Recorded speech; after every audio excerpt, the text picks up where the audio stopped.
handle the truth. The Denise Simon Experience. The Truth Matrix. Vetting, exposing, drilling down to the truth. Rolling Thunder, this is Hitman, Seattle. Hitman, this is Rolling Thunder, Seattle. The Denise Simon Experience. Exposing politics, lies, demagoguery, spin, fraud. Grid to suppress, Mike Charlie, 4 tree 5, 9er 2-1. Grid to mark, Mike Charlie, 4-7 tree 9er, 8-9er, out. Promoting individual situational awareness. Question, probe, notice, ask why. Mark smoke on the deck, 2 rounds AGBT, gas TOT 5-3.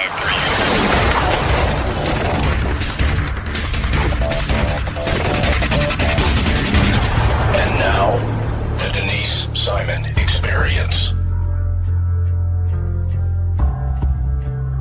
Ladies and gentlemen, welcome to the Denise Simon Experience. And we are here with the well-renowned Judge Jeanine Pirro. We're so delighted to have you. And congratulations on both books, I might add. Judge Jeanine's newest book is Radicals, Resistance, and Revenge, The Left's Plot to Remake America, found on Amazon.com. Judge Jeanine, well done. And let me ask you this easy question, because it's one that's been bothering me for quite some time, and that is, in the United States, we're supposed to have what is known as the peaceful transfer of power. We haven't had. Do I see that little squint in your eye? Like, yeah, sure. You know, the amazing thing was that they predicted that Donald Trump would never concede defeat, and yet for the last 2.5 years, it's the liberal Democrats, who I call radicals, who will not concede defeat. It has been a nonstop resistance of everything this president has done, and it's all about revenge, because they couldn't drag Hillary across the presidential finish line. It's wild. It really is. I would have to ask this, the transfer of power is supposed to be smooth. It's supposed to be peaceful. But when you see the very day of the inauguration, there were already radical protests. And then you can kind of carry it all the way through to the Kavanaugh hearings. Judge, what the heck? Well, look, the left is determined to upend the nation, and I write about it in Radicals, Resistance, and Revenge. Look, they don't want anyone on the right to even discuss what we believe in, and they don't want us to exercise our free speech. And so they're shutting us down at universities. They're not allowing us on Facebook and Twitter if they don't like what we're saying. And then they send out Antifa in their ninja outfits and their cowards covering up their faces to assault us when we say things that they don't like. And then the police stand down because the liberal mayors and county executives are forcing the police to not make arrests. Look, this is not the United States that our founding fathers had anticipated and had a vision of. And it certainly is not the United States that my father fought for in World War II. These people have absolutely lost it. And in the meantime, because they are so radical and because they are resisting so much, those of us on the right are just trying to, stay above water because we don't act like they act. And then, there's a nominee for the United States Supreme Court, and what they do is they end up saying that, he's a gang rapist, and he's not entitled to the presumption of innocence. The whole thing is nonsense. You've got a United States Senator, Mazie Hirono, who turns around and says, women need to be believed. This guy's a gang rapist, and the men should just shut up. They want to turn our democracy or our republic on its head. And then they want socialism. They want to be able to live without working on our money until they run out of our money. But they haven't figured that out yet. I talked about all this in the book, and you're right. It is absolutely stunning. The word, I guess, that is lacking in all of this on these radicals and the resistance is decency. And then that translates over into the lack of law and order, which I would argue that every single politician, especially President Trump, has taken an oath to uphold law and order, right? Well, it's interesting because when Donald Trump ran for president, he ran in 2016 on a platform of law and order. Now, that's near and dear to my heart because I've been a prosecutor, a judge, and a DA for over 3 decades. And so I was like, I'm all in, law and order. And I didn't realize how prescient he was, that in truth, the left is trying to take down law and order, take down the Constitution, ignore the laws. When you look at the immigrants, the illegal immigrants that they are saying should be a part of this country as they pour in October of last year, 144,000 illegals. We have no idea who they are, what they do, and we have to educate them, house them, medicate them, give them food stamps, provide a living for them, while real immigrants who want to live here and are proud to be Americans are waiting in line, spending their own money. See, law and order is the essence of our democracy. The truth is that the only thin line between a civilized society and a barbaric one is law enforcement. And that thin line is getting thinner and thinner when the police are told they cannot respond, they cannot make arrests by their bosses. When the police are being abused on the street in New York City here, they're being hosed down, they throw buckets at them, throw milk at them, and the police don't do anything because the mayor in New York City doesn't support law enforcement. It's unbelievable. It really is. It's quite remarkable that we have these mayors in these sanctuary cities that don't want to uphold any kind of law, which I would argue then that section of the population is become a protected class over the American citizen. This didn't take long, Judge, to get also twisted, did it? You know what? You are so right, and it is a protected class. Look, we are putting illegal immigrants, and I'm not talking about the people who are, mowing the lawn or serving you at a restaurant. We're talking about criminal illegals who commit crimes in sanctuary cities. We are giving them priority over American citizens. And so, sanctuary is this benign sounding term. You think of the medieval period when the churches are giving sanctuary. Right. And, but the sanctuary cities are a malignancy. They are far from benign.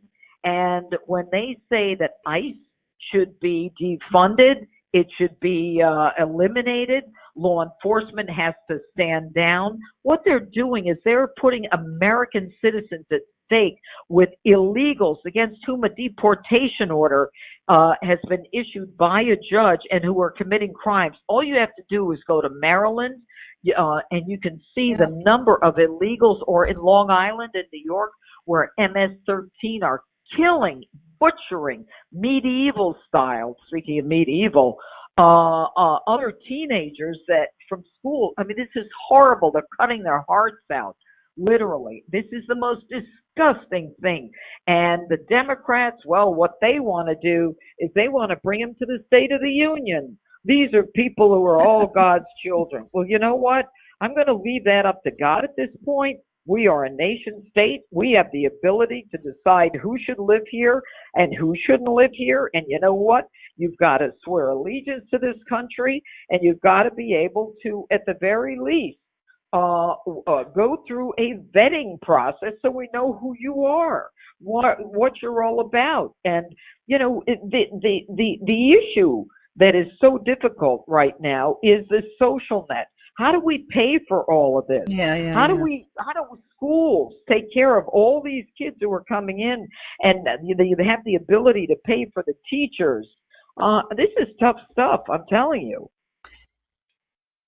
When you were researching, Judge, for the book, what was the most chilling thing that you came across that just about knocked you out of your chair? Well, I'll tell you, with socialism, and by the way, as a prosecutor, I mean, I've seen it all, so it's very little that shocks me. But I think with socialism, the left wants socialism, and they are convincing a whole generation of young people that is absolutely the way to go. But the truth is, it's not the way to go.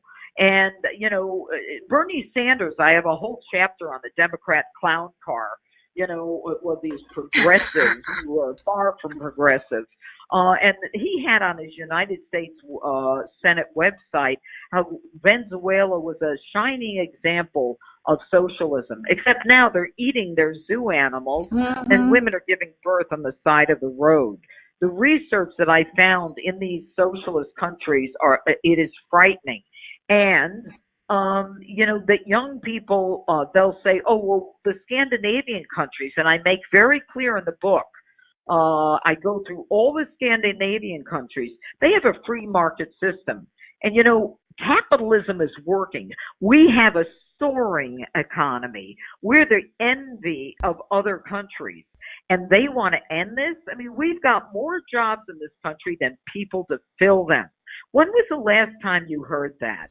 And yet they are determined to upend everything. And the most disappointing thing, to be honest with you, is that Jim Comey is still running around. I knew you were going to go there. Out in my last book, Liars, Leakers, and Liberals, and trying to frame a United States president. It's terrible.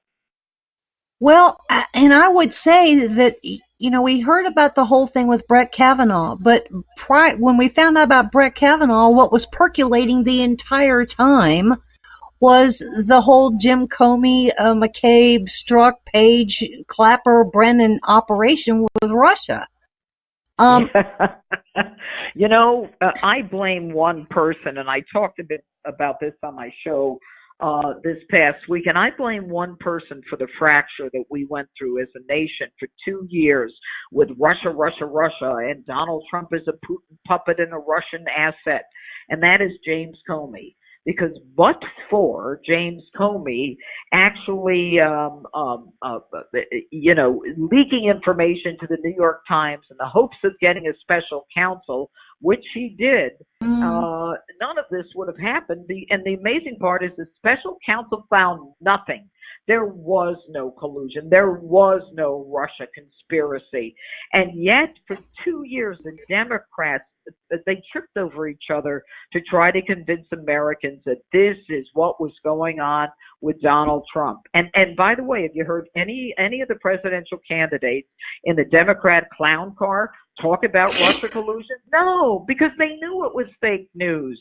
And if there's anything that we can thank Donald Trump for, it's for telling us and exposing the fake news, exposing the corruption of Jim Comey and the members, his friends at the FBI. And remember, I was an elected DA who worked right next to James Comey as the United States attorney. Our buildings were next to each other and we worked cases together. This guy is very smart, but he knew what he was doing. They felt they knew better than us, that their ideology should be the ideology, and they were willing to corrupt the system, the FISA court, and everything else in order to get their way. And it's a sad commentary on America. And yet, I'm sure you get asked, just as all we radio hosts do, is, will anybody go to jail on this? And I have to say, in my humble opinion, the answer is no. I think that there might be a fine, because all we have to do is necessarily look at General Petraeus. You see what I'm saying? I mean, do you necessarily agree with that? Well, look, the Attorney General, Bill Barr, and I have a chapter on him, he is a stand-up guy, and he's like a slow locomotive. Nobody's going to push him off the track. Nobody's going to rush him. He's going to get there on time. I really believe that when the Inspector General report comes out on the FISA court corruption, that's when Jim Comey's going to have to pay the piper. I think that the Attorney General made the decision to pass on the lying and leaking by Jim Comey, which the Inspector General made very clear, because he felt that, D.C. jury, this isn't that serious in their eyes. But when you defraud the FISA courts, and when you present evidence, and I'm tired of this unverified dossier. Look, it was a pack of lies that Hillary Clinton paid for, that they used as an intelligence document to spy on an American citizen and ultimately the campaign of a man running for president. This is what they do in third world countries, and we cannot allow that to ever happen again. The blueprint is done. The evidence is there. And by the way, I was a judge. I signed warrants all the time. And if they presented evidence to me that was not sufficient to sign a warrant, then they had to go back and get more evidence.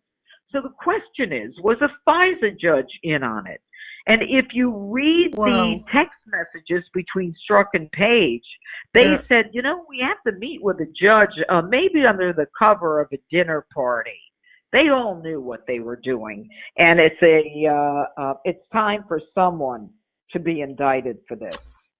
If I was to ask between the Inspector General's report and the report that we may at some point get from John Durham, would RICO/conspiracy end up being the label once those two reports come out that may up the whole challenge here, especially on the RICO side? Well, I don't know whether it's a RICO, and I don't know how Bill Barr is looking at this. I think defrauding the FISA court is going to be serious enough. I think it's a conspiracy. It has to be continuous under RICO. That's a possibility, but I don't know. I don't know all the evidence. But what I do know is the White House had to know about this. This was a counterintelligence investigation. They are advised of those. And the lovers, Strzok and Page, they were texting each other, and one said to the other, POTUS wants to be advised of what we're doing. So let's just be real clear that this is the worst political corruption on the part of the Democrats that this country has ever seen, or on the part of anyone. And it's time for someone, to pay the price. And that's why I wrote Radicals, Resistance, and Revenge, the Left's Plot to Remake America. And this has got such international implications, too. So I would think that even some of our allies have egg on their face. They're embarrassed, are they not? Well, we're going to find out if they were using our allies to spy in order to circumvent the American laws, then they're definitely going to have egg on their face. And I think they're going to turn around and point the finger at these guys, Comey and Strzok and McCabe and Brennan and Clapper. This guy Clapper is clueless, by the way. I think Brennan, and I talked about him in my other book, Liars, Leakers, and Liberals. The plot to take down Donald Trump. But I think that Brennan, who has been very quiet, if you'll notice, the last month or so, I think he knows that he's in big trouble. So let's see what happens. And, hopefully, if you get the book, there are 30 pages of footnotes. And that way you have all the arguments that you need. If you have a disagreement with someone and you end up not knowing exactly what the basis is, I've got all the facts in the back of the book for all the arguments that I make. The choreography of this whole thing of what the Democrats have been doing, and I would argue still are doing, especially with the Nadler Judicial Committee. I think that's his own version of another fusion GPS. Do you? I don't know yet. Opposition research. What I see is the Democrats are continuing to go after this president. They will absolutely not give up. The hate and the resistance, the revenge.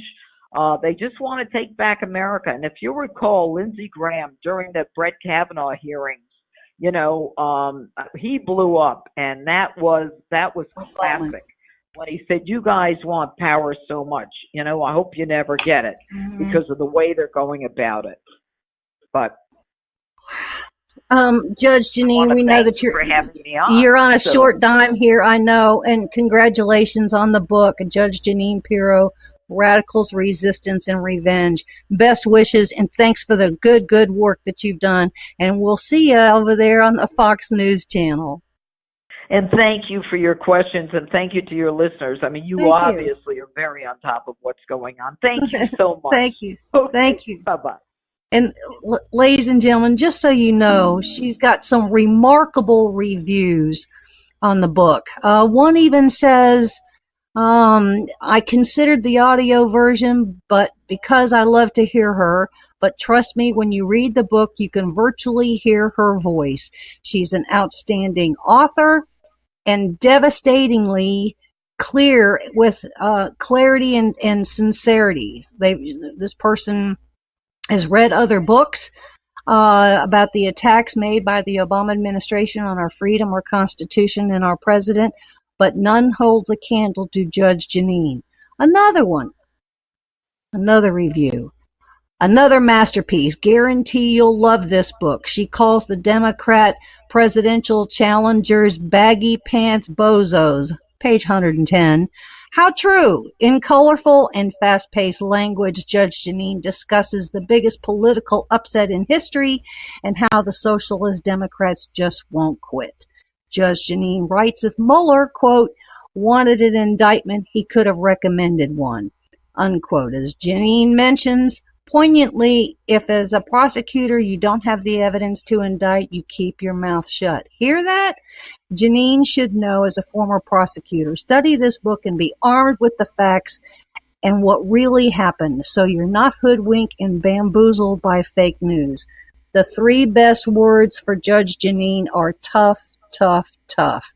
So there are two just amazing reviews, ladies and gentlemen. Judge Jeanine nails it.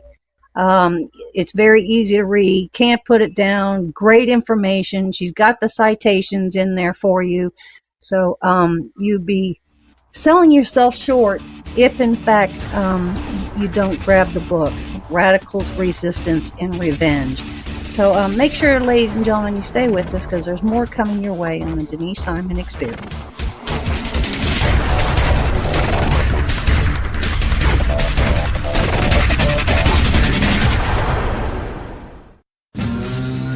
To the Ayatollahs of Iran and every terrorist you enable, listen up. You might have met our fresh-faced flower child president and his weak-kneed Ivy League friends, but you haven't met America. You haven't met the heartland, where the people will defend this nation with their bloody, calloused, bare hands, if that's what it takes. You haven't met the steel workers and the hard rock miners or the swamp folks in Cajun country who can wrestle a full-grown gator out of the water. You haven't met the farmers, the cowboys, the loggers, and the truck drivers. You don't know the mountain men who live off the land or the brave cops who fight the good fight in the urban war zones. No, you've never met America, and you ought to pray you never do. I'm the National Rifle Association of America, and I'm freedom's safest place. I've been told that black women aren't supposed to support the Second Amendment. I've been told I shouldn't want to be able to protect myself. I shouldn't teach my fellow students about their rights, and I shouldn't speak my mind.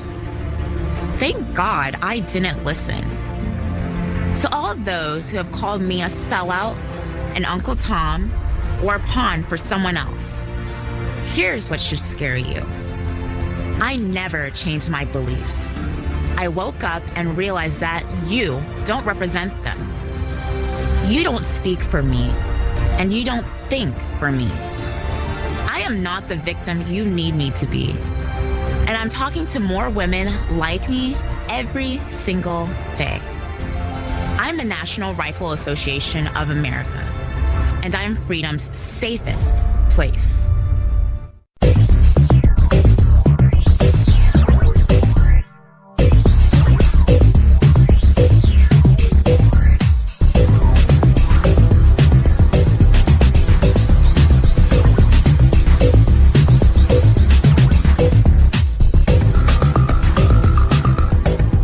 Welcome back, ladies and gentlemen, to the Denise Simon Experience. Very happy that you could be with us. And please help me welcome Dr. Warren Farrell. I love talking to people that have a DR in front of their name. That means they're a whole lot smarter than me. I doubt it. It just means that they had an opportunity to work their rear off to compensate for their emotional insecurity about not being smart enough. Well, Dr. Farrell has a book out titled The Boy Crisis and Why Our Boys Are Struggling and What We Can Do About It. This book actually came out last year, but I think you're way ahead of the curve here, Dr. Farrell. Well, thank you. And yet I wish I wasn't, because certainly yes. The boy crisis is a sad thing to be ahead of the curve about. But it is wonderful that the Trump administration has been paying attention to it, and we're beginning to try to create something such as a White House Council on Boys and Men to do something about the boy crisis. And so I'm happy to at least have spent the last 14 years researching and seeing what it's about, where it is, what the causes are, and fortunately, maybe 100 or more solutions that can be effectively applied by families or by schools or by policymakers. What has been in the news, Dr. Farrell, is some of the universities in the freshman year, and they're actually opening up some of these classes to junior and seniors in high school, and they're adulting classes, Adulting 101, 102, and 103.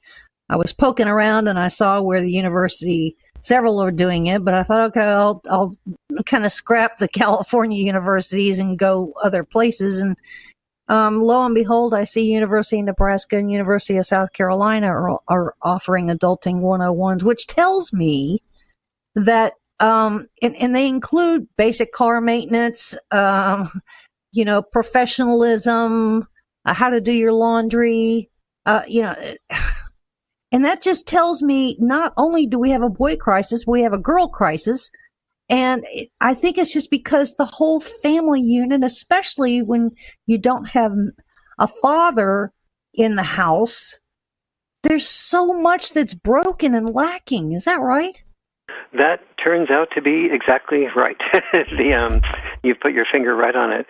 And so the evidence for what you're saying being true is that I looked at 56 of the largest developed nations. That's where the boy crisis resides. And so I started to ask myself the question, well, what do these developed nations have in common? And I saw that as nations don't have to worry as much about survival, they allow for two things. One is divorce, and the other one is for mothers to be able to raise children without being married, which usually means without a significant amount of father involvement or any father involvement at all. And then after divorces, I found that a very high percentage of children have minimal or no father contact. And so I started separating out those groups of children that had minimal or no father contact. And after looking through a lot of other variables, I found that the most important distinguishing factor that causes the boy crisis is lack of father involvement, that basically the boy crisis resides where fathers do not reside. And so the next set of questions I had to ask myself is, well, why are fathers so important? What do they do? What do they bring to the family table that leads to both boys, and you also said it a minute ago yourself, girls also do much poorer when they don't have father involvement, but there's a big gap. So they both, just so you get a sense of this, that both boys and girls do worse in more than 70 different areas, from suicide to depression to obesity to lack of motivation to failure to launch to doing worse in every single academic subject, to being addicted to video games, among boys in particular, being addicted to porn, having few friends, having doing worse in school activities and sports and so on. You just go down. If you imagine any parent's nightmare, and children with minimal or no father involvement do much worse. However, the boys do significantly worse than the girls do. And so because the boys have no male role model, no same-gender role model like girls do when they're raised by single moms, and then second, boys have so much less permission and socially to be able to express their feelings of what's bothering them, and so therefore they don't have support groups, either in parents or in their same-gender support groups or anybody else to get to talk them through what's bothering them so that they can come out the other side and they realize that other children their age are going through the same thing. They think they're all alone going through that. So that's I think the biggest contribution that I make in the Boy Crisis book is helping fathers and mothers understand what is the difference between dad-style parenting and mom-style parenting, and why both parenting styles need to happen for what I call checks and balance parenting. Mothers who are single moms tend to be very good at nurturing children and protecting children and being sensitive to their special talents. Dads tend to be especially good at boundary enforcement and developing postponed gratification and roughhousing and playing with kids and helping them develop a lot of social skills that come from their style of parenting, helping kids take risks outside of their comfort zone, know how to get up and start again when they seem to be defeated. But the children that do the best are ones where the mother says, oh, sweetie, you shouldn't climb the tree, and dad says, oh, it's okay to climb the tree, be careful. And dad and mom get, wait a minute, they disagree with each other, and they work out a compromise, like you can climb the tree, but not too high. You can climb the tree, but dad needs to be out there, and dad, give me the cell phone, so you're focused completely on whether catching our son or daughter if she or he falls.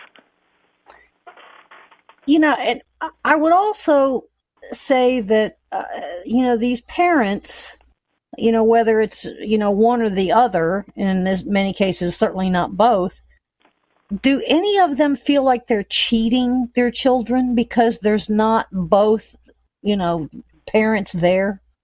Yes, actually, moms who tend to be the primary parent when there's either a divorce or a single-parent situation, particularly after a divorce, a mom often feels very guilty. I am married to a woman who was divorced, and 25 years ago when we met, she would often feel like if let's say her daughters didn't want to, she said, after you have your peas, you can have some ice cream, and so they would then try to test to see how few peas they could eat before they got their ice cream. And she would say, she would feel like guilty about, getting into a big argument over a few peas because after all they were divorced and they probably missed their dad. So she would say, okay, sweetie, even though she knew that she wanted them to eat their peas before they got their ice cream, she'd give in and say, okay, at least you tried, you had a few peas, so now you can have your ice cream. And so that allowed the children to focus on doing what they want to do, have the ice cream, before they discipline themselves to do what they must do, eat the peas.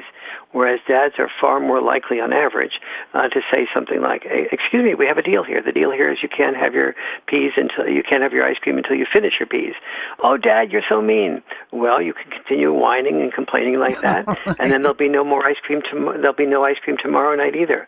Oh, all right. The more I argue with Dad, the worse the situation gets. Therefore, all right, I better focus on finishing the ice cream so that I can get I'm finishing the peas so I can get my ice cream. And so what happens, the result of this, is that when children are raised predominantly by dads, only 15% have ADHD. When children are raised predominantly by moms, 30% do. And Isn't that fascinating? One of the reasons for that difference is just in that peas and ice cream example, you can see that the child with the mom isn't forced or required to focus on his or her attention on finishing the peas. So they get to sort of focus their attention on how to manipulate a better deal. So the kids become more manipulative and coercive and less attentive to doing what they need to do. The dad, it tends to be the opposite. And so therefore, if you're more attentive to what you need to do, you're less likely to have attention deficit disorder.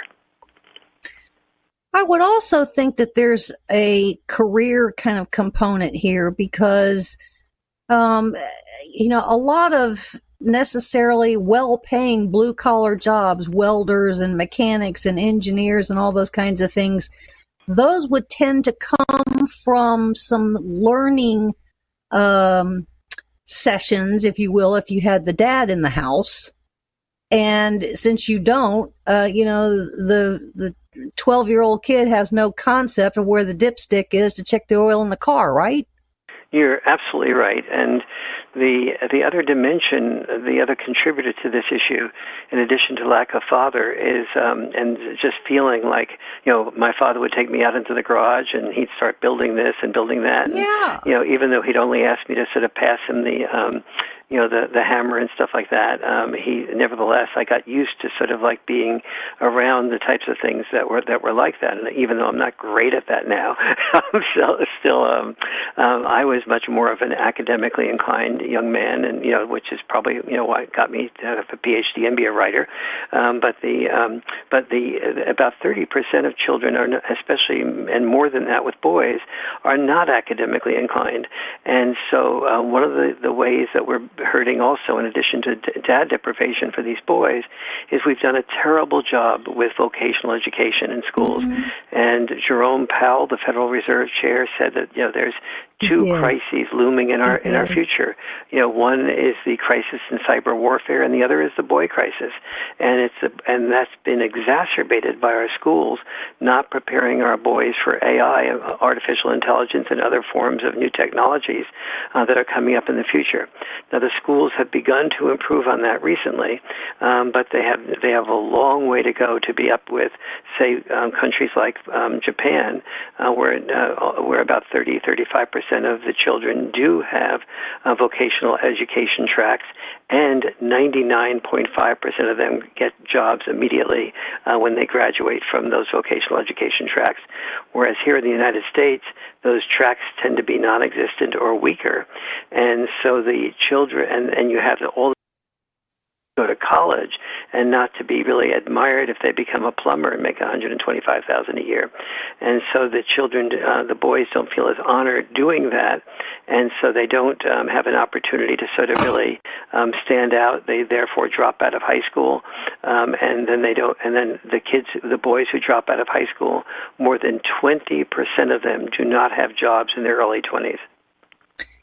And then when they're hanging around, buddies in school, they feel somewhat like outcasts because their buddies know how to do a lot of these things, change the bearings on their skateboards and work on their bicycles or do go-karts and motorcycles and, football or baseball or, and there's another level of cheating in just their peer relationships, correct? You are absolutely right. And that makes boys feel like they're just maybe not outcasts. Worthy. Uh-huh. They feel ashamed of themselves. They feel, as you said, like outcasts.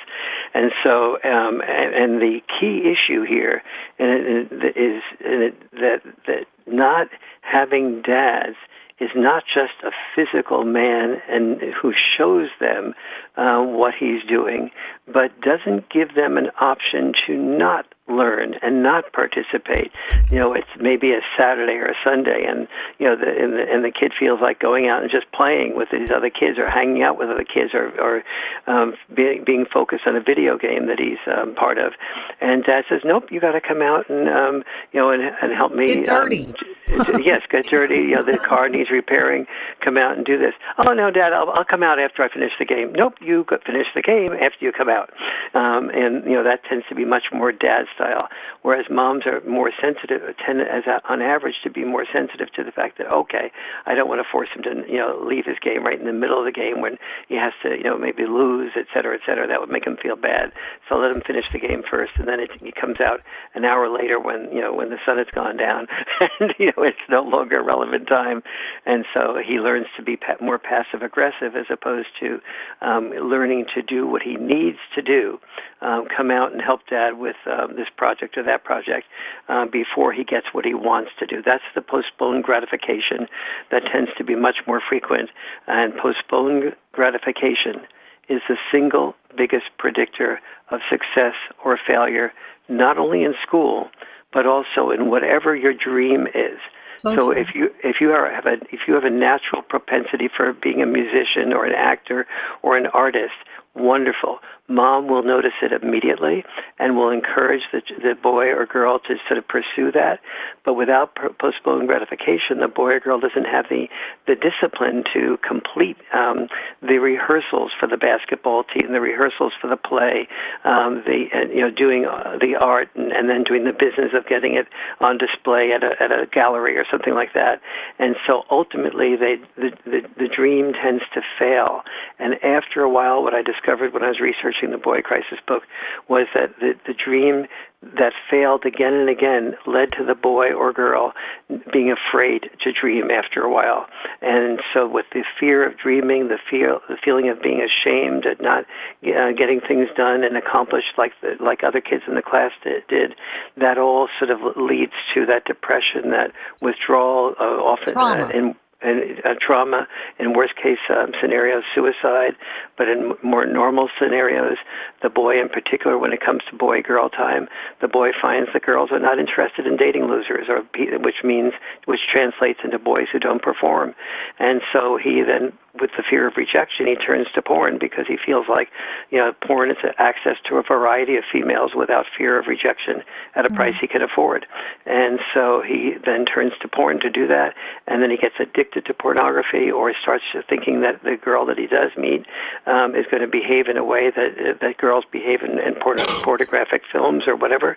And so he then starts treating her that way. She feels objectified because she is being objectified, and she withdraws, rejects him. That only proves that he can't make it with girls, and so he goes back to the porn, et cetera.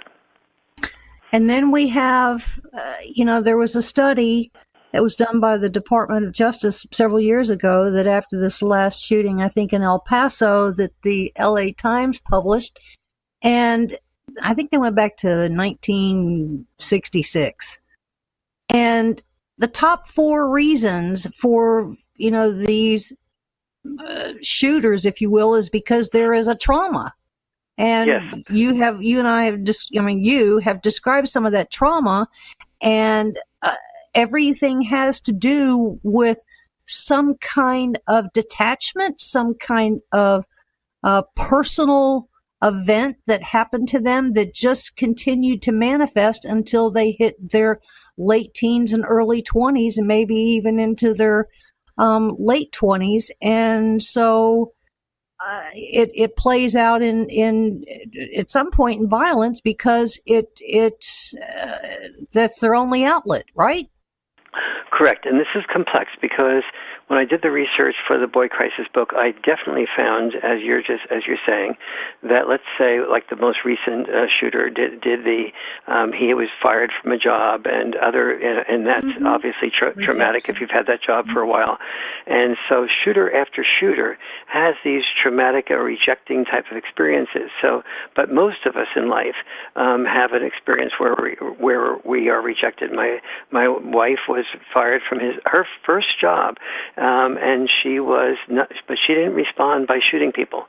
So the difference here is what allows some people to handle an experience without being traumatized, and that allows other people to have that same type of experience and feel traumatized by it.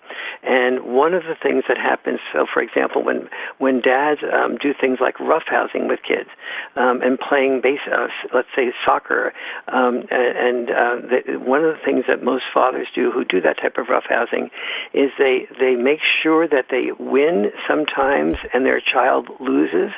and at other times they make sure that their child has an opportunity to win. And so they give their child about a 2-to-1 ratio of winning versus losing, but they teach their child how to handle the experiences of failing, the experiences of being rejected, the experience of not being good enough for not having tried hard. They get their kids involved in sports so that those, especially team sports, where at times they're mocked and at times they're put down. It is very important not to protect our children from failures, so that they learn that failure, like success, is just a part of life. And so when you don't have those, when parents are so, either they're both working or nobody is there to prepare for them, or they're being highly protected, as is more likely to be the case with a single mom. And if they, in addition to being protected, if they're children of divorce and they hear their single mom speak negatively about the dad, single moms are about 5 times as likely after divorce to speak negatively about the dad in a way that children hear as dads are to speak negatively about moms. And so if the child then hears that his dad is like unreliable or a liar or doesn't really care about him that much or cares more about the football game than him, then the child begins to feel like, that half of him is his dad. And maybe I'm like my dad. I'm a loser. I'm a liar. I'm irresponsible. I'm a narcissist. And so he looks in the mirror, and the half of him that is the dad, he begins to feel like, maybe I'm a loser or a narcissist inadequate. Or whatever. Inadequate in some way, exactly. What indications did the Fed Chair Jerome Powell have that he made the declaration that we have a boy crisis, if you will? His focus as being the Fed chair and therefore being focused on economics was the gap in our school systems preparation of boys to be prepared to have jobs and careers that are going to be the most appropriate for advanced technologies and AI. And so knowing that there's going to be, for example, among truck drivers, that a high percentage of truck drivers or cab drivers or Uber drivers will be unemployed in the next 20 years because they'll be taken over by electric self-driving cars, and those are about 95% male jobs, that there's going to be a huge unemployment dimension. But if we're training in our schools boys to be able to program, code, know what, get involved in the careers that are so much in demand. Many people don't know that there's, that there are more employers asking for people to apply for jobs than there are people available to apply for jobs. The supply of people needed to apply is greater than is available. And so that's leading. So job possibilities are there, but the employers need boys who are trained in more advanced skills. And so all that training is available and should be made not only be available, but should be honored. Boys do things that they feel they're honored to do. Every generation had its war, and we called boys heroes when they were willing to die at the age of 18 and be disposable in that generation's war. Boys will die to be loved, to be respected, to be called hero, and yet we're not respecting the boy who doesn't graduate from high school, who becomes a plumber, even though he may earn $100,000 or so a year and be able to support his family. We're not giving him social honoring recognition for doing and recognition exactly for doing that. Yeah. So what you're asking, I think, is they need to have more than one skill set, and when there is not that interaction with both parents, then a lot of potential skill sets are either one, ignored or never explored. So, is that right? That is correct. And then also the schools, what Jerome Powell is putting his fingers on is that the schools also have a role. And they have a role both in this way, and then I would add to what Jerome Powell was saying in relation to the schools, is we need to have boys have at least about 50% of their elementary school teachers and junior high school teachers need to be male. Because if a boy goes from a all-female home to an all-female elementary school, it doesn't take a brain scientist or, it doesn't take a rocket scientist to figure out he's going to look for a male role model from a drug dealer or a gang leader or some other destructive person who will supposedly give him false respect for doing things that are negative. And his testosterone, which is enormous in high school, is going to be channeled destructively. And boys who have who do not have their testosterone well channeled, they become one of the world's most destructive forces.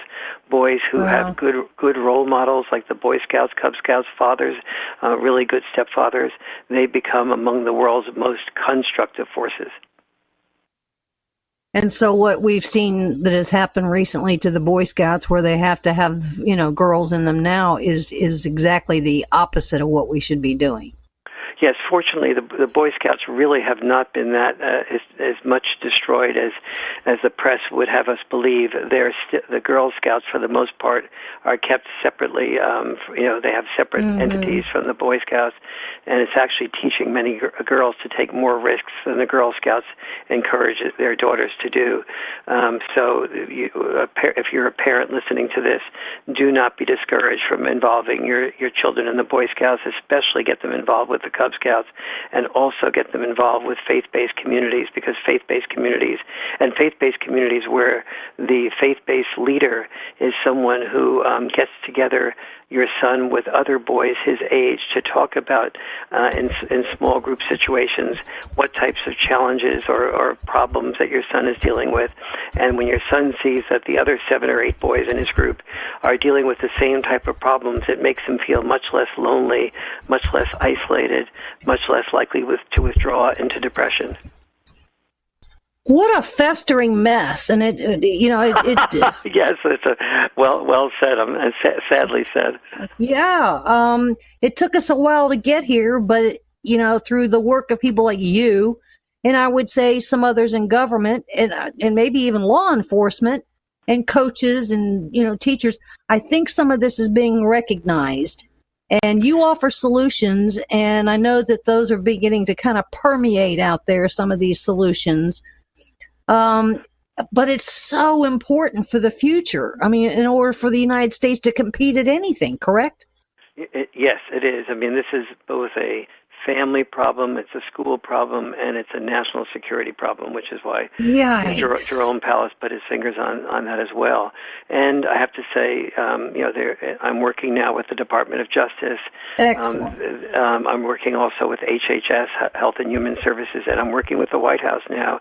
And they are reading the Boy Crisis book, and they're seeing that there's not only, they're beginning to look at the underlying causes with me, and they're beginning to work together with me on potentially creating a White House Council on Boys and Men, and getting father involvement programs to be more universal, more prominent, and to begin to create what I call father warrior programs, WARRIOR, so boys see themselves as a new type of warrior. Yes, not designed to kill and be killed, but designed to love and be loved, and not designed to go away overseas to kill and be killed, but to love and be loved at home. And so these things are beginning to be worked on, and hopefully Dr. Farrell, thank you for this. I'd like to keep checking back with you. We need to measure some progress. The Boy Crisis, ladies and gentlemen, by Dr. Warren Farrell. You can get the book on Amazon. It's absolutely a must-read. Congratulations, Dr. Farrell. Thanks for being with us. And ladies and gentlemen, there's more coming your way on the Denise Simon Experience, heard worldwide on Mojo 50.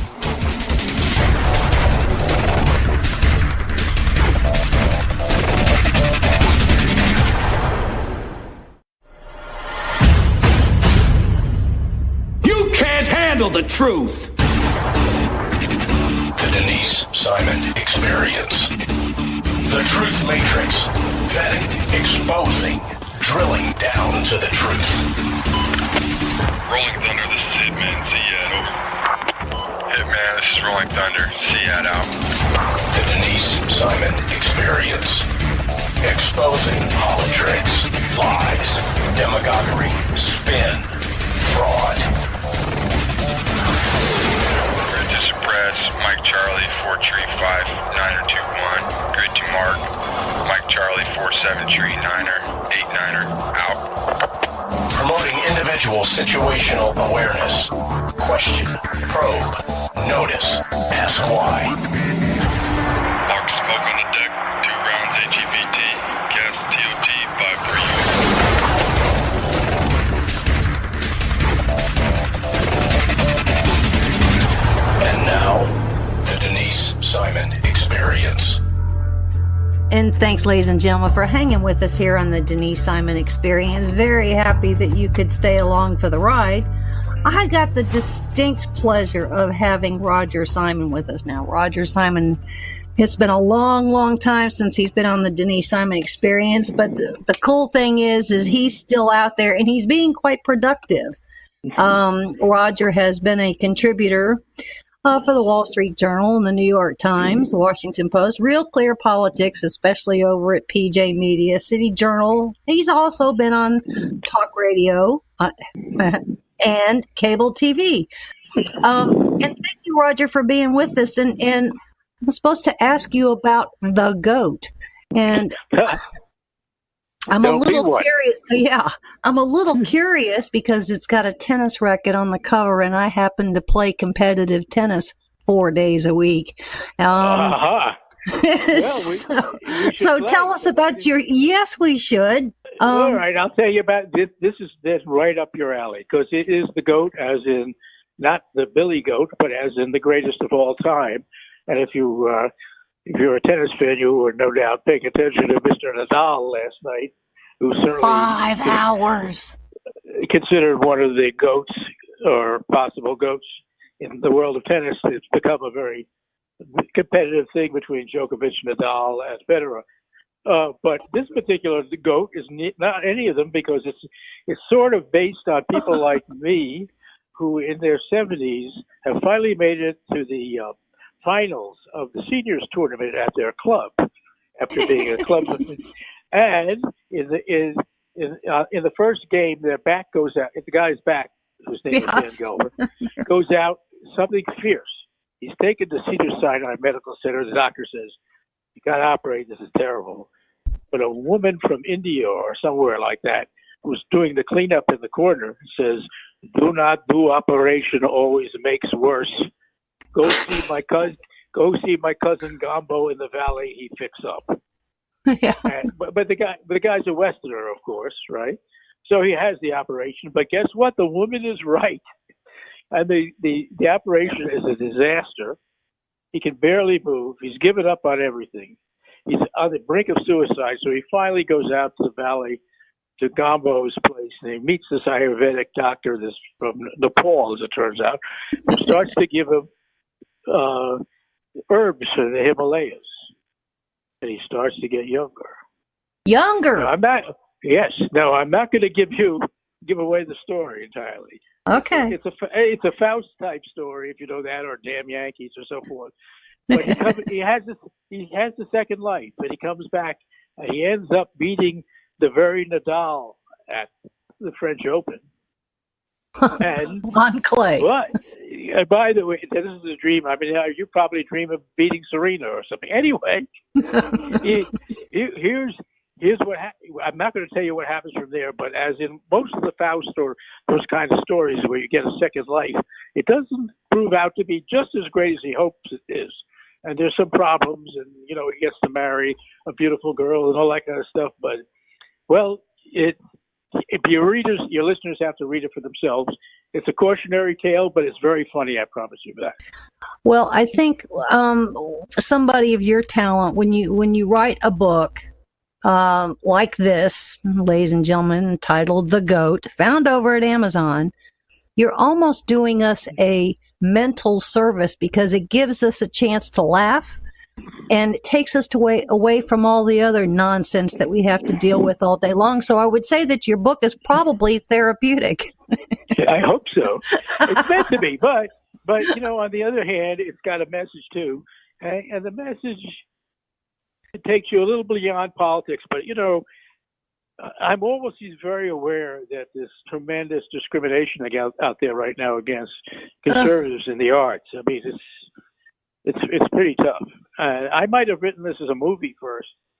It'll make a good movie if it ever becomes one. But I wouldn't do that now because the bias is too strong. The bias has been there. Even when you have, liberals running things, the bias was still really there because we were hurting, conservatives were hurting the liberal message. Now, Roger, let me ask you this crazy question. Do you think that anybody inside Malibu or Hollywood even reads a newspaper? Yeah, they read the New York Times. Oh, that's what they read. And also they read the Hollywood Reporter and make sure their name's in it sometimes. But beyond that, no. Well, and what do you suppose they're watching on TV or they're listening to on iTunes? Well, the iTunes part, I think I'm probably too old to give you an answer. but on TV, someone's got to watch CNN. Yeah, no kidding. And I don't know. I mean, I really, we live in such a polarized society that I've been sort of excommunicated from that world. So the details of their lives, I don't know, nor do I care.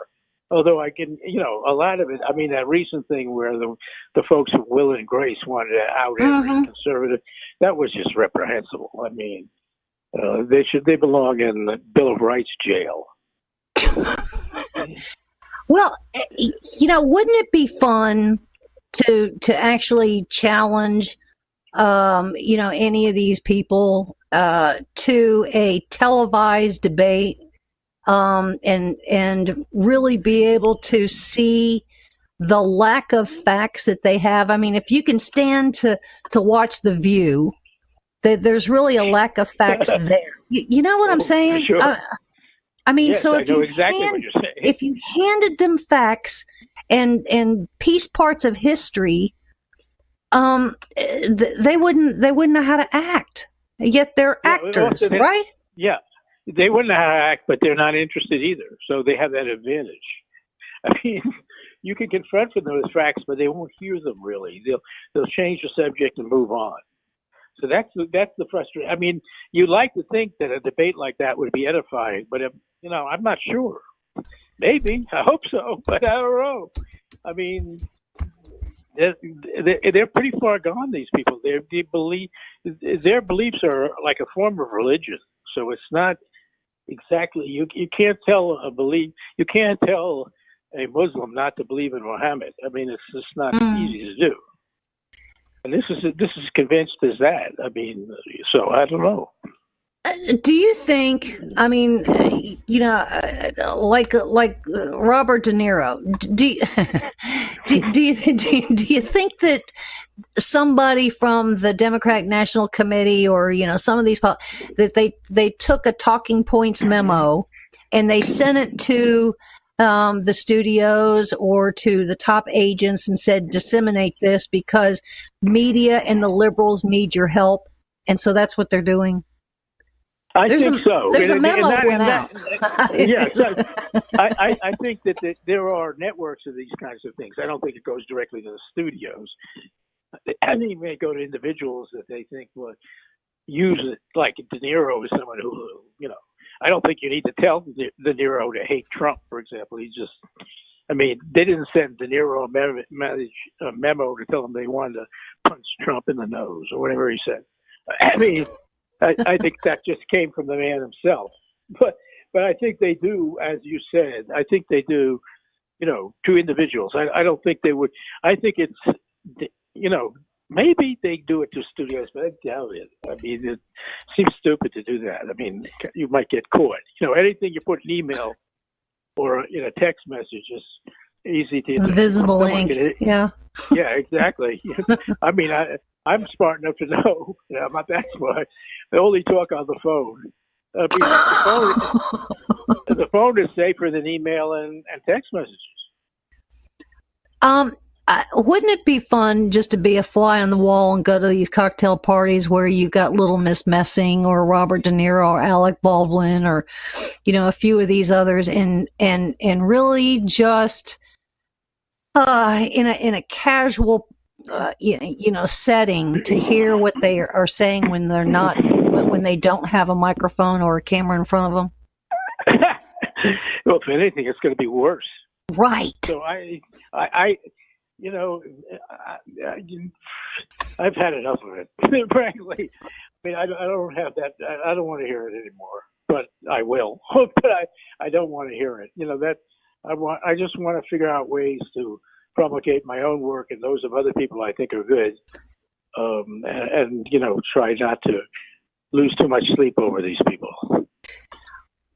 With where we are, Mr. Roger, what do you think is the most pressing thing that we need to address? Is it the division? Is it the socialism? Is it law and order? Is there a ranking in any of those, or is there anything that's more pressing than something else? Yeah, getting Trump reelected, because if not, we're on the road to socialism. And I mean, I think that Elizabeth Warren is going to be the nominee. That's just my guess, but I think it's more and more likely, because I think that Biden is going to implode. He's on his way to imploding, and Bernie is burned out tired. a little bit, mm-hmm. and so I think she's going to do it. And her programs are socialism.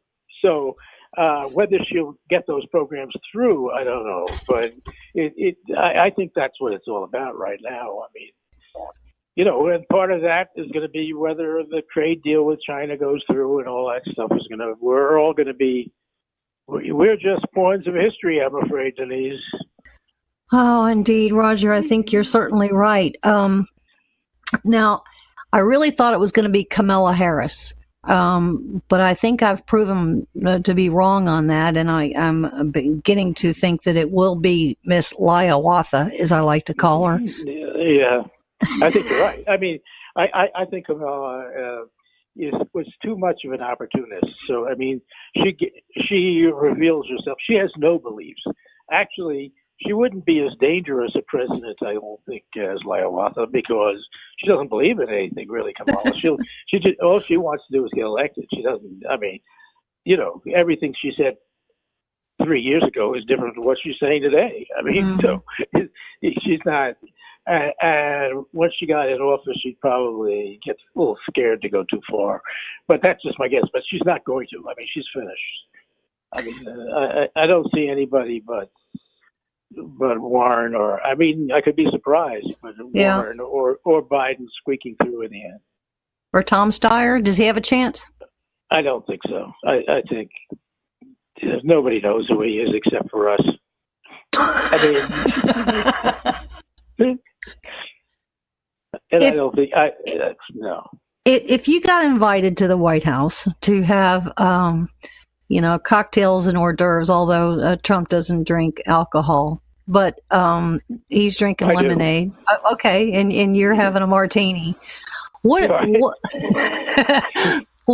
is it that you want to tell them that you now have the chance to tell them? Okay, that's a very interesting question, and I've been thinking about writing this as an article for PJ Media. And you know what it is? It would be trust the deplorables. Here's what I mean by that. I think he's a New Yorker, right? Mm-hmm. I think, and he went on.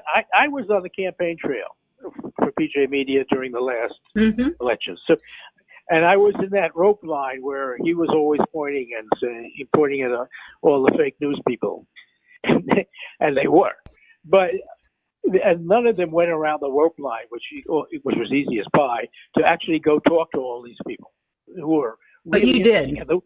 I did, of course, because I couldn't stand being with the other ones. Now, here's the thing that I discovered is they had a very sophisticated view of Trump. Those people are not hicks. There are no hicks in America anymore. We all have cable news and the internet, and no matter where you live, you learn everything in 2 minutes if you're interested. Mm-hmm. And these people got Trump on a level that's a lot more sophisticated than people think. They realized the man had his excesses, which he does. Yeah. We all know that. They know exactly what they knew, and they knew they wanted him because he was the only one who was going to fix the damn situation. Now, my worry about Trump is that he's going to go too far. He thinks of them almost the way the dopes in the mainstream media do, because he didn't meet the deplorables really. He stood in front of them, and they applauded him, but he didn't go around and really talk to them. And I think he may be infected a little bit to the degree. For example, it's something like gun control. Here's an issue. I think that they should fix a certain amount of things about gun control, not taking anybody's guns or restricting guns in any way, but I really do think they ought to do something about making sure that the sale of guns is always regulated, including when it is selling to strangers, which is not regulated right now. Now, I think that the deplorables would all agree with that, because most of them have guns and they don't want to do that. They don't want to sell a gun to a jihadi or a crazy person. No, good gun owners don't want bad gun owners, right? No, for good reason. And there should be a law that you cannot sell a gun to anybody on the street. You have to always have a background check, no matter who it is, because you don't know who it is. I don't know who it is. If I own a gun and sell it to somebody, I want to bloody well know who I'm selling it to. Right. And now, the NRA, which is like a religious organization, which thinks everything is a slippery slope, is wrong on that. And and I bet that the deplorable audience would agree with you and me about this. But Trump is afraid a little bit. And he shouldn't be. He should be forthright on those things. Now because those people are not going to desert him. They're not going to, because they know as much as we do. They're smart, and that's what I would tell them. You ask him. Well, I think it's kind of fascinating when we hear from the normal Republicans / conservatives. But I think that there's more than the deplorables out there that are siding with what, Trump's doctrine is or his agenda is. And we see that because, the pushback on the Messings or the De Niros, there has to be some kind of a volume of pressure that they're getting, that the deplorables don't have time to be doing all that because they're keeping the economic engine working. So what we see necessarily on the surface, I would argue, is probably 1.5 times larger just below the surface, of people that,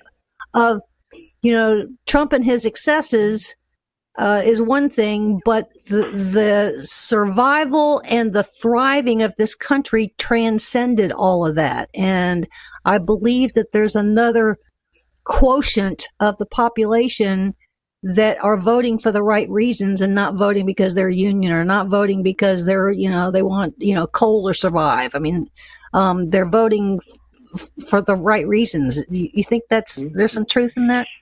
I certainly hope there is, and I think there is. I mean, how many of those people there are, we don't know. But but you see the criticism of Trump, whether it's from the left or whether it's from the never Trumpers, is really almost never about his policies.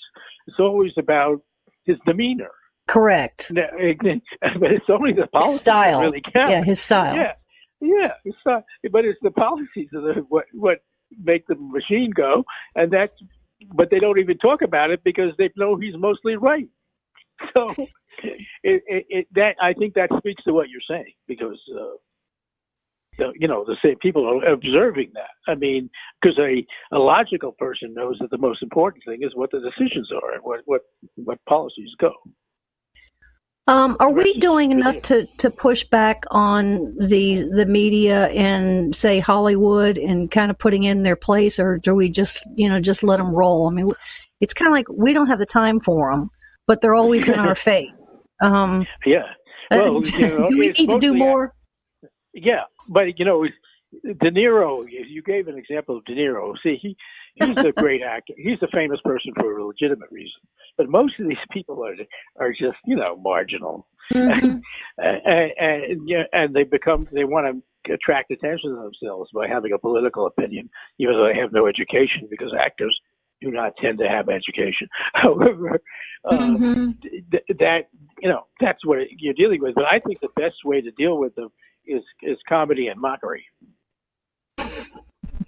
So we need to have our own version of Saturday Night Live. Yeah. Well, look at the success of this thing now by Dave Chappelle, his new video. It's very good. And yes, whether it's Saturday Night Live or whatever it is, whether the mockery this is Babylon Bee or any of these things, the more you mock these people, because they should not be taken seriously because they're not serious. Then they don't have anything to say, really. What essentially they're saying is me, me, me, me, me. That's what they're saying. They're saying, I don't like Trump. Trump's awful, and look at me. That's really the subtext of what they're doing. It's nothing so it should be taken on that level, and they should be mocked. And I think the public will like mockery. Taking them seriously is stupid because they don't say anything. They just go meow meow meow meow meow. That's what it is. So what you're saying too is because of Trump, they almost feel like they're opportunist and they have an opportunity to be in a headline somewhere, right? Yeah, absolutely. I think that's totally true. Although, a level of self-hypnosis then goes on. that they're doing something important. But basically, it's just what you said. It's hard. It's nothing. But then, yes, I'm saving the country here by, there's some of these people like Alyssa, whatever her name is, who I'd never heard of before, but now they're famous on Twitter because, they're attacking Trump, not because they played King Lear at the National Theater. Or that they have to go inject some politics into, some kind of Academy Award kind of thing, or right. Yeah, which none of us have watched in probably I don't know how many years, right? No, I'm a member of the Academy, and I don't watch. And in fact, I barely vote. I mean, there's nothing to vote for anyway. Well, I'm happy that we could open up with your book, The Goat. It would be, we need some comedy. We need a novel, and we need some imagination and some laughter, because if you just, sat over there and watched CNN for 10 minutes, you'd want to jump out a window.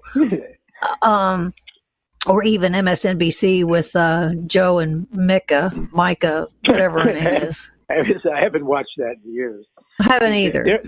They're amazing hypocrites, because they were incredible fans of Trump's at the beginning, and then for some reason he wasn't kissing their ass. They all loved his money and his fame and his wealth. Yeah, and they completely turned on him. But and they've got this guy on there who's a plagiarist. The whole thing is ridiculous. But well, ladies and gentlemen, we've been speaking with Roger Simon. Thank you for your time. Thank you for the book, The Goat, greatest of all time. I hope you'll come back, because it's a fun chat with you, Mr. Roger Simon, and keep up the fight. Thanks, Denise. I will. All right, thanks, ladies and gentlemen. There's more coming your way, so stay with us.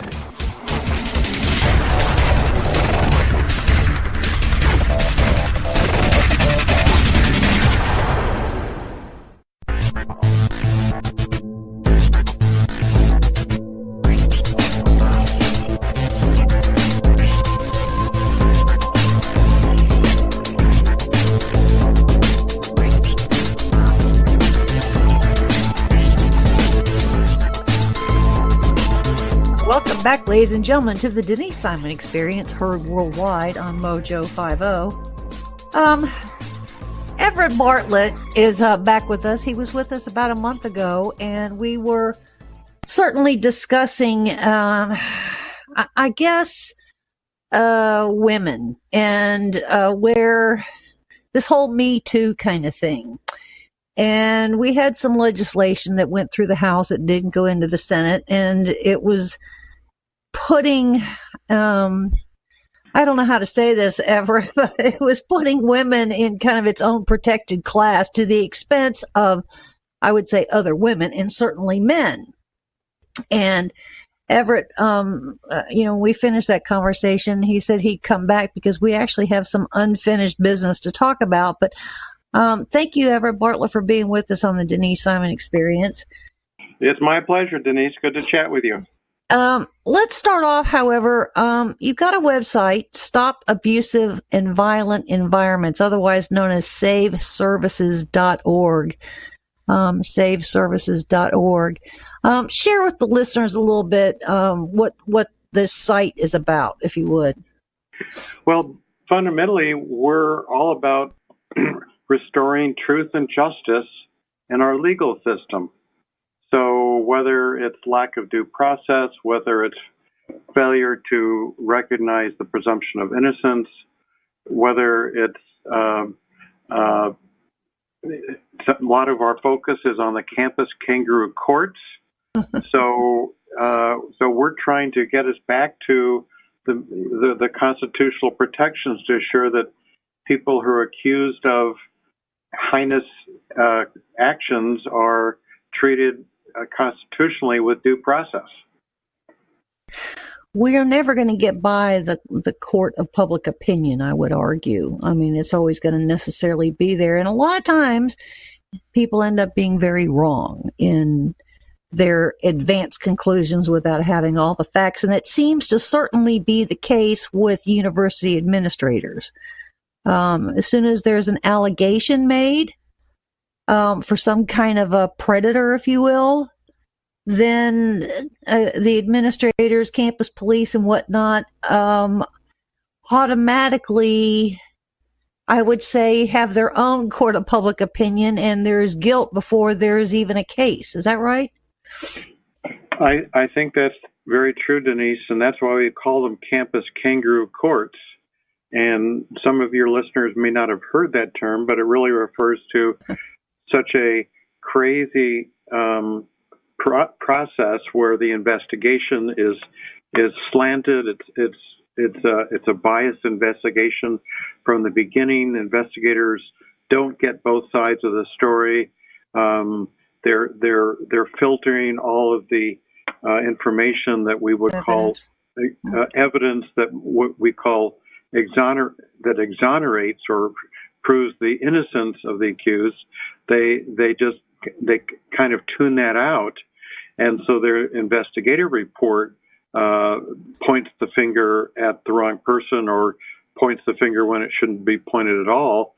So then the tribunal or the committee that reviews this case, well, they look at the so-called evidence, and no surprise, they expel the student based on a very biased investigation. So then we come to the old adage, who do I see to get my reputation back, correct? Well, that's right. And I know some of these students who have been falsely accused. Some of them have been suicidal. Some of them who were once in college are now driving delivery trucks. Some of them are just simply floundering. They have been kind of cast aside, and they have no way to restore their good name. Is this something that suddenly emerged, Everett, or was it something that has kind of been festering underneath the surface and bubbled to the surface in the last handful of years? It's really in the last few years. Actually, it goes back to 2011. That's during the Obama era, when an edict was handed down from the Department of Education. And that edict, first of all, said that all of these cases had to be heard by the campus kangaroo court, did not say it had to be heard by the criminal justice system, but then went on to say to remove certain due process protections. For example, in a criminal context, there has to be beyond a reasonable doubt standard, but in the campus, it's a preponderance standard, which means 50% plus a feather. So that's just one of many ways that we have essentially destroyed the presumption of innocence on college campuses. What happens then with the student body? Is there some kind of exacerbated division that goes on with the student population, or and then you got obviously the whole professor equation, and then you got the parents, and it seems like so many of these voices are necessarily shut out. Is that right? Well, this process does definitely occur behind closed doors. In many cases, we know that they have actually destroyed the written minutes or the recording they've made of the proceedings, or if they didn't destroy them, were not willing to provide a photocopy of the transcript. So literally, I know parents that went in there and they were transcribing their own notes, copying the notes in their own handwriting, because that's the only way they could get the transcript of the proceeding. So is that an open and fair process? I don't think so. I would say that anymore, when you really take a broad view of what's happening on college campuses, they've become more socially dangerous and academically dangerous to the point where I'm not sure there's any kind of return to equilibrium. Is that overstating the equation? Well, I don't know, Denise, but I know many people do share that concern and that worry. And it's not just due process; it's freedom of speech, it's freedom of assembly. I mean, so many constitutional protections that you and I take for granted as citizens and Americans are not being upheld on college campuses. It's, I don't know how much you know about the Chinese Cultural Revolution in the 1960s, but we're seeing that all over again on college campuses with the people's tribunals, and it just resembles something that has nothing to do with the Constitution. Is there a solution, do you think, to any of this? Because I'm also seeing that the issue being exacerbated by legislative action in the House, particularly, I would say, H.R. 5, the Equality Act. So it's kind of like it's manifesting itself through the halls of Congress too. That's feeding some of these activities that are going on college campuses. Well, definitely. So in the House of Representatives, you're right. The so-called Equality Act did get through the House of Representatives because it's controlled by Democrats. And there's been other bills. One of them is the Violence Against Women Act that basically turns everybody into a victim or a perpetrator because it expands definitions. So these are really radical changes to the basic concept of law. And yes, it is happening right now in the House of Representatives.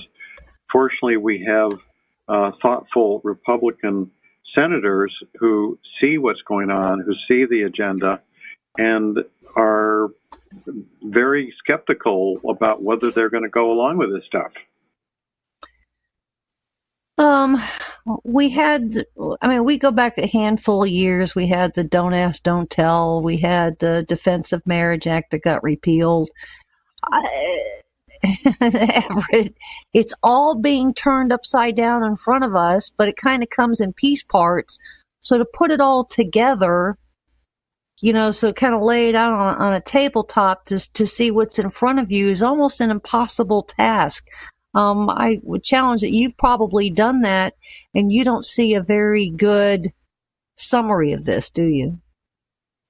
Well, I have done my best to try to see the big picture, and yes, our republic is in dire straits right now, but I also have supreme confidence and hope that we will turn the tide. I mean, we saw this years ago, where in the 1950s with the McCarthyism, and I mean, we've seen these kinds of challenges, fundamental challenges to our values and our way of living before, and we simply have to speak out and say that is not how America operates. Maybe that's how the Soviet Union operated. That's not how our country operates.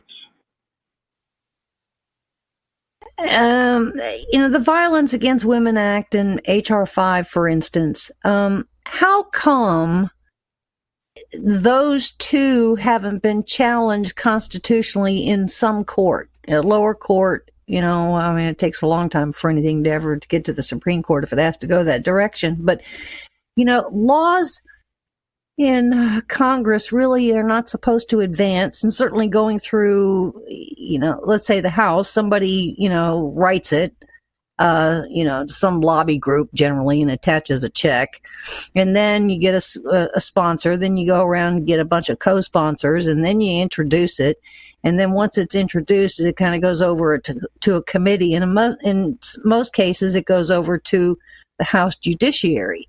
And the House Judiciary, if for nothing else, should be looking at some of these things constitutionally, especially the language, which is what they call markup. Right. And I can't believe that some of this stuff can even get out of committee to go even further, right? Well, let's talk about the Violence Against Women Act. Yes. And that did pass out of the House of Representatives on April the 4th, with almost every Democrat voting for it, almost every Republican voting against it. Mm-hmm. You're right, the House Judiciary Committee should have applied a much stronger test. And actually, I was there at that markup session. It was high political theater. Of course, the Republicans were outnumbered. Representative Doug Collins, the ranking minority member, Republican, did ask a lot of good questions, but obviously he was outnumbered and outvoted.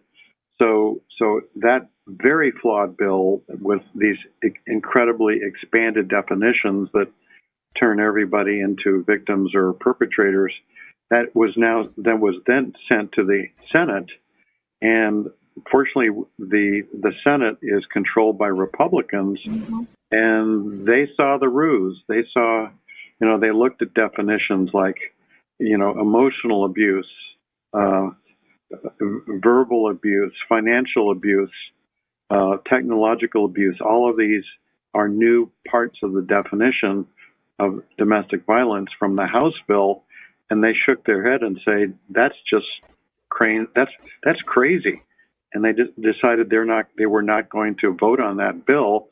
Instead, they're in the process of developing their own bill. So this will be a very interesting process. I hope your listeners will speak out, will contact their senators, because this debate, the Congress is back in session this week, and they need to hear from your listeners about why are you broadening these definitions of domestic violence to include giving your partner the silence treatment, or sending a text message that's slightly irritating. That's just pure nonsense.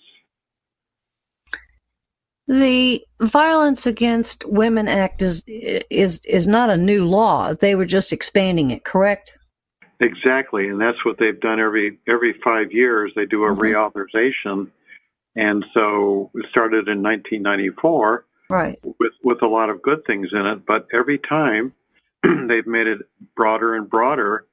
And it's sort of one of these laws with a very innocent sounding name, and who in their right mind would ever say anything that might imply they are in favor of violence against women? So, So that's really how this law has expanded over the years. But finally, Republicans are putting their feet down and say, no, this truly is ridiculous. But they do need to hear from your listeners because, this is a sensitive topic right now. What struck me is in the year 2000, the Supreme Court actually held part of the law at the time in 2000, Violence Against Women Act, unconstitutional on federalism grounds. Correct. And so in 2005, they reauthorized this thing. And what's particularly interesting is when things get reauthorized, there's millions and millions and millions and millions of dollars that are attached to it. And I help the listeners necessarily understand that, we already had something out there, and you had a handful of Democrats that just decided we don't care what the Supreme Court said in 2000, and we don't care about the money. We're sending some kind of a message. Is this just a political message, Everett, or is this something that really needs to happen? So that Supreme Court case you're referring to, Denise, was specific to just one part of the Violence Against Women Act, which said that a person who had committed a crime, a domestic violence crime under state law, could also be sued under federal law. Okay. Mm-hmm. So that was the specific part of VAWA that was challenged, and the Supreme Court did overturn that part of VAWA, and that's correct. But there's many other, the rest of the law, which is basically 99% of the rest of the law, stood as it was. So that didn't change at one bit. And you mentioned about the cost. This is $500 million a year law, but it's not just that, because it also drives. There are many state programs, like energy assistance or housing support for people who are victims of domestic violence, paid for by state budgets. But again, if the definitions of domestic violence are so broad, or if there's no requirement to verify that they were a victim, it just becomes a rabbit hole for money to go into for purposes that taxpayers don't want. When you have organizations like the American Civil Liberties Union, or some of these others, Concern Women for America, what influence do they have on the text when you have to re-up a law and expand it? Well, so ACLU, which of course has become very liberal in the last 10 years, whereas Concerned Women for America is very conservative. I don't think ACLU has been very involved in the Violence Against Women Act in the last 10 years. Okay. Concerned Women for America has been involved, though, very involved, and has proposed very good and helpful changes to the law. So members of Congress pay attention when their constituents or when a large, well-recognized organization weighs in on the issues. So yes, they do pay attention. How far-reaching are some of these kinds of things? When we talk about HR 5 or the Violence Against Women Act, they really end up kind of touching all government agencies at the federal level and at the state level, and then sometimes even when it comes to foreign policy, because it could affect visa approvals, same-sex couples, or they come here under a false pretense, and then we have to do something else. I mean, I see that there's kind of we see the beginning, but we actually see no end in sight or limitations in sight when there's such loose text to some of these laws. Did I get some of that right, Everett? Well, you're 100% right, and that's really the whole purpose. That was the design and intention from the very beginning, was to start from something that seemed, fairly small and reasonable, but every time to make it broader. And you mentioned, for example, the immigration issue, and that's a perfect example. The Violence Against Women Act has a whole title on immigration. And so this is how it works. So any person, usually it's a woman, who gets into the United States and gets an American boyfriend or even an American husband, can then accuse him of being abusive. Again, no requirement for proof, no requirement for any criminal records, just the mere allegation. Well, that gets that woman's. She's moved to the front of the line for the green card, for citizenship, and this has become so commonplace. And I've actually spoken to employees of the federal agencies, and they just shrug their shoulders and say, "Well, yeah, we have to do it."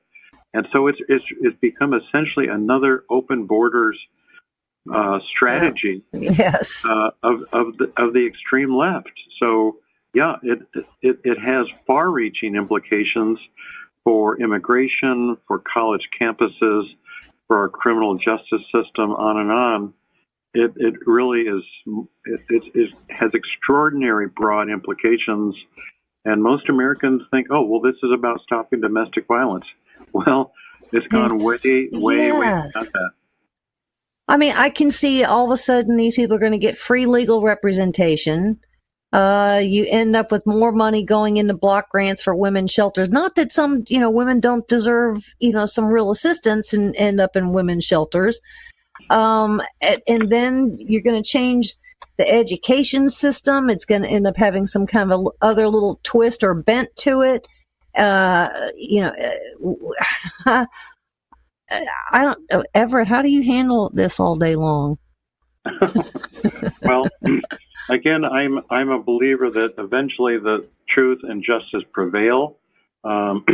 Just look at what happened to the Soviet Union within our lifetimes. The Soviet Union was a totalitarian regime and a totalitarian ideology, but they were defeated. And sad to say, I see the ideology behind the Violence Against Women Act as likewise as totalitarian and having nothing to do with constitutional principles. Earlier in the show, Everett, we interviewed Dr. Warren Farrell about his book, The Boy Crisis, and why we have, young male adults in some kind of a crisis, and it's generally because you don't have a two-parent family and you don't have a dad generally in the equation, that whole thing.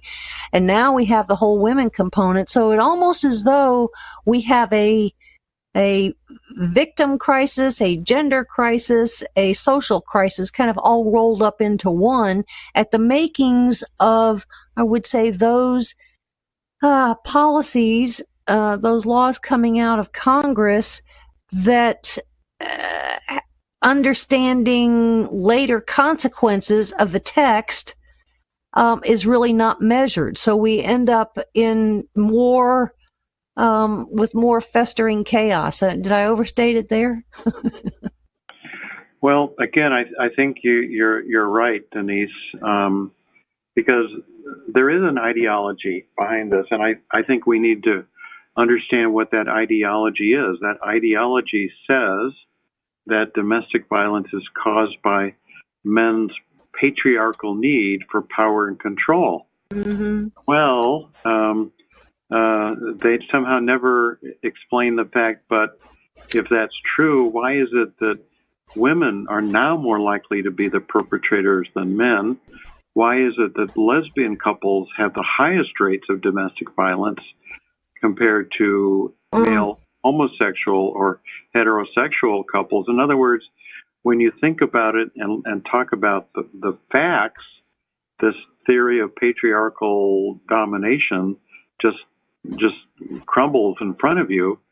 But this this goes back actually to a Marxist worldview that, of these various conspiracies, the conspiracy of capitalism, the conspiracy of patriarchy.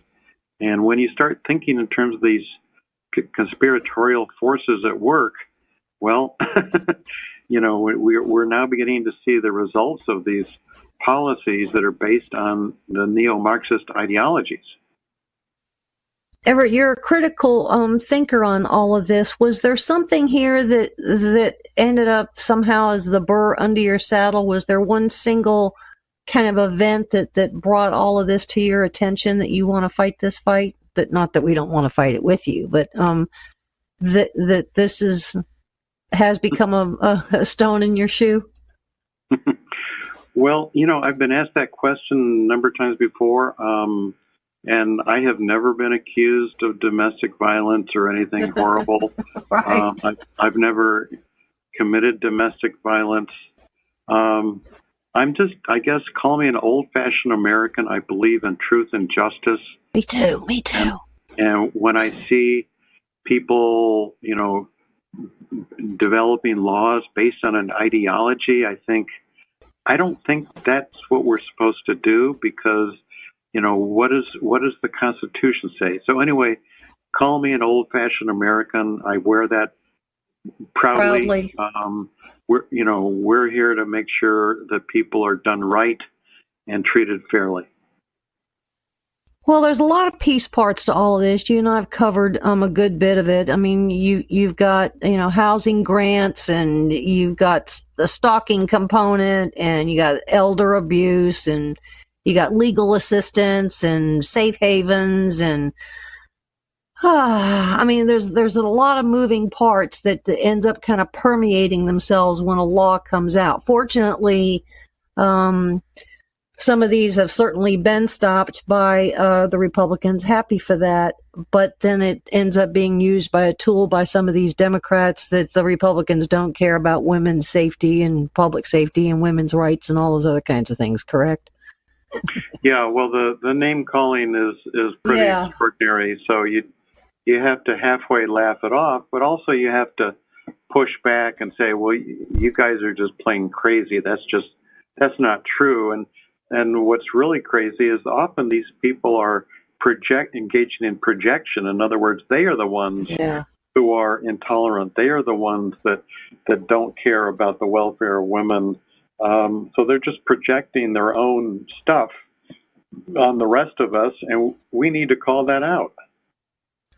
Ladies and gentlemen, we've been speaking with Everett Bartlett. I do invite you over to saveservices.org. It's certainly a good jumping off point. Mr. Everett Bartlett, thanks so much for this discussion.